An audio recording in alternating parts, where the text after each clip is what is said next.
History often turns not on battles or treaties, but on quiet moments when ideas crystallize, when ambition meets opportunity, and when a single conversation alters the direction of the world. And one such moment unfolded in 1518, not on the deck of a ship or the floor of a royal court, but around a dinner table, where a driven, frustrated navigator named Ferdinand Magellan laid out a vision so bold, so risky, and so transformative that it would eventually reshape global trade, geography, and humanity's understanding of the planet itself.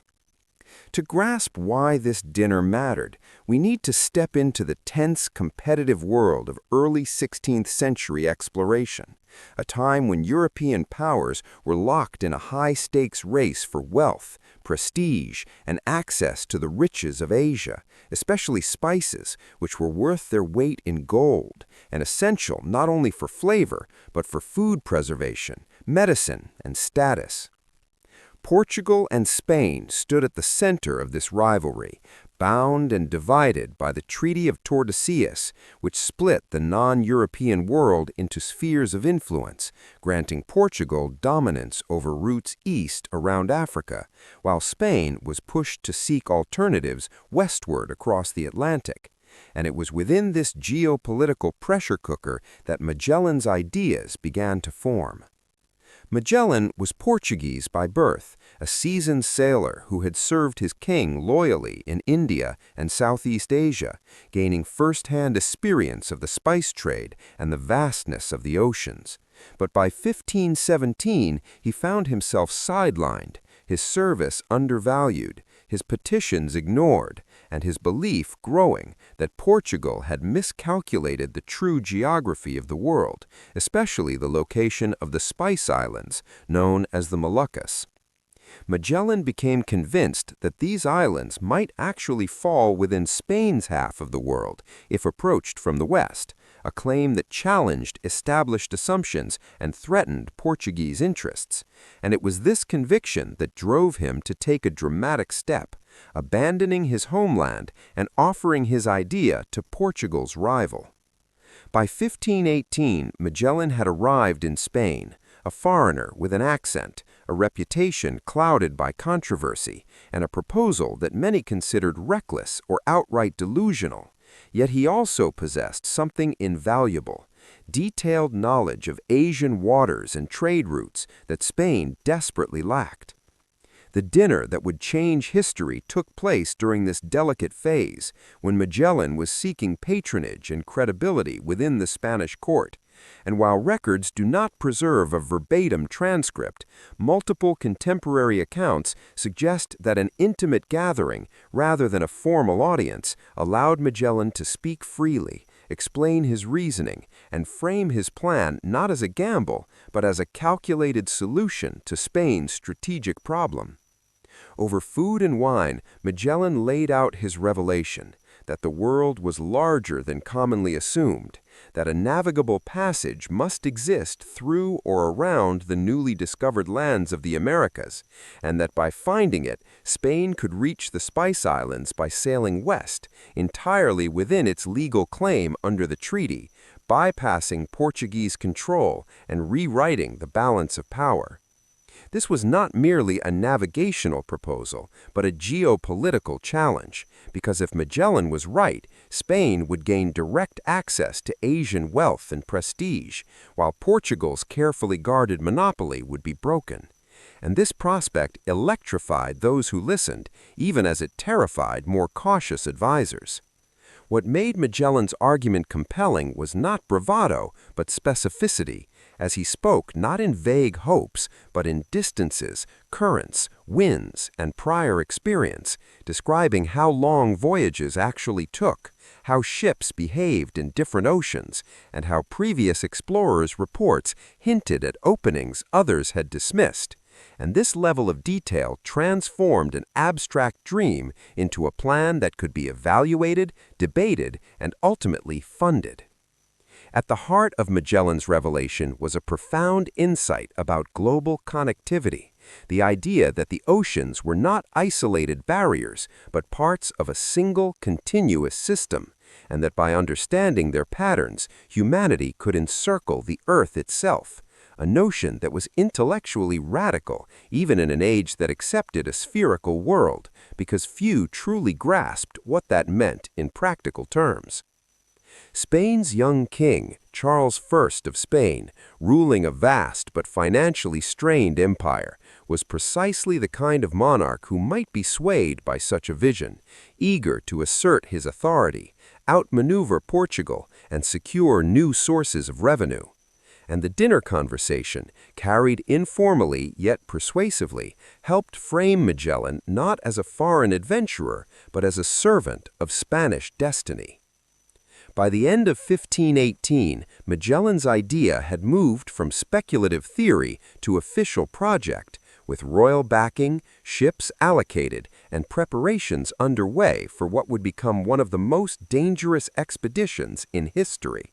And this transformation, from rejected navigator to commander of a world-changing voyage, can be traced back to the clarity and confidence he displayed when given the chance to speak without the rigid constraints of court protocol.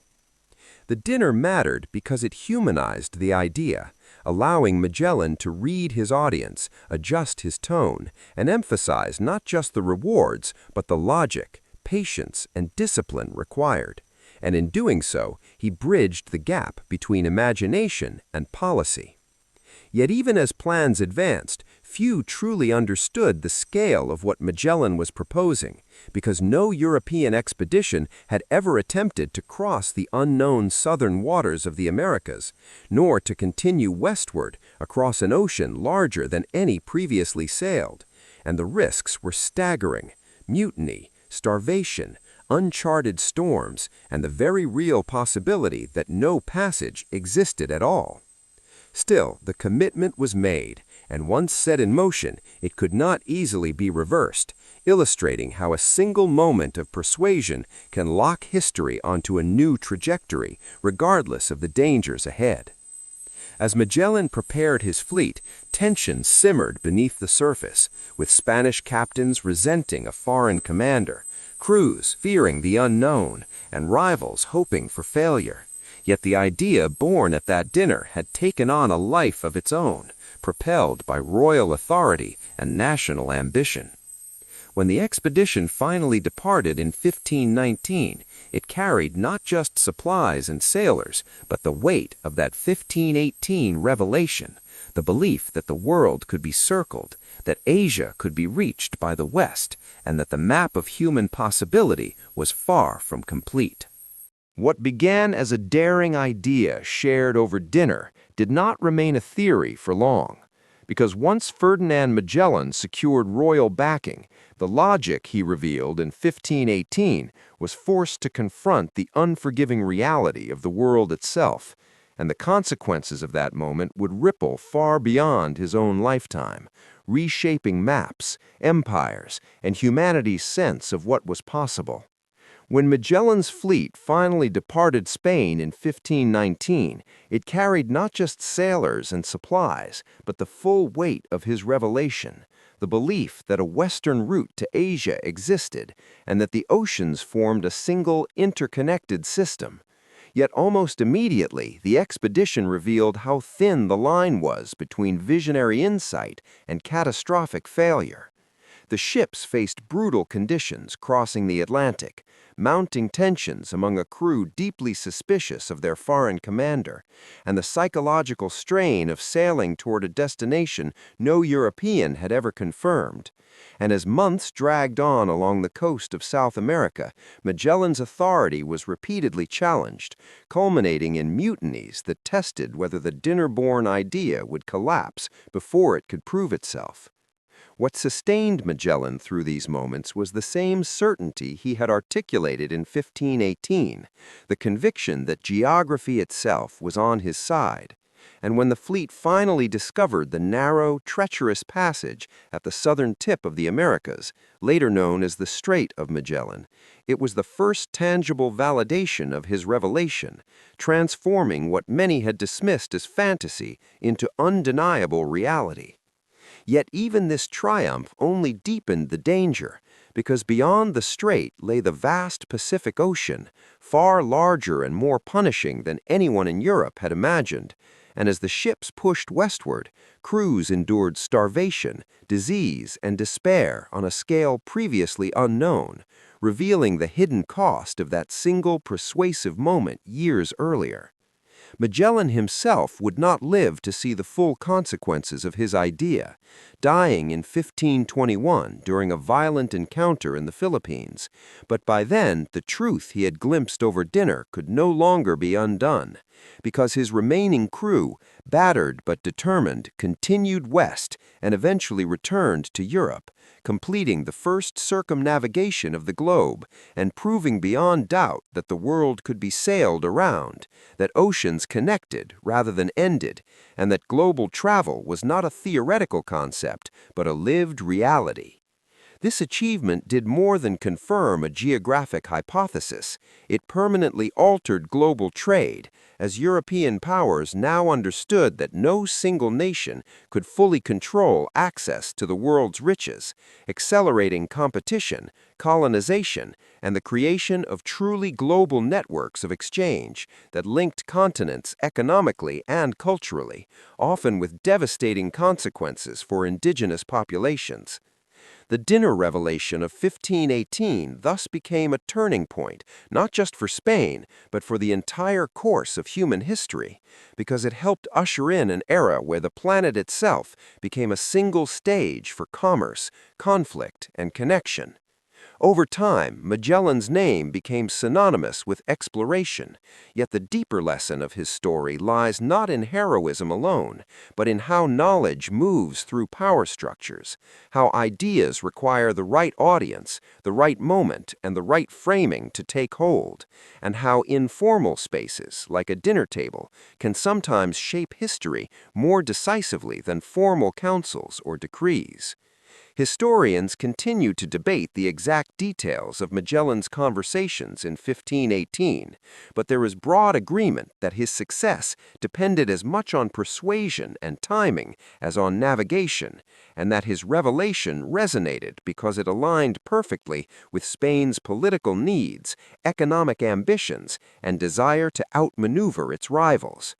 The world that emerged from this moment was more connected, but also more contested, as new routes brought wealth and knowledge alongside exploitation and violence, reminding us that transformative ideas rarely come without profound moral consequences. Looking back, it is striking how fragile this turning point truly was, how easily Magellan's proposal could have been dismissed, delayed, or forgotten, and how different history might look had that dinner ended without conviction or trust.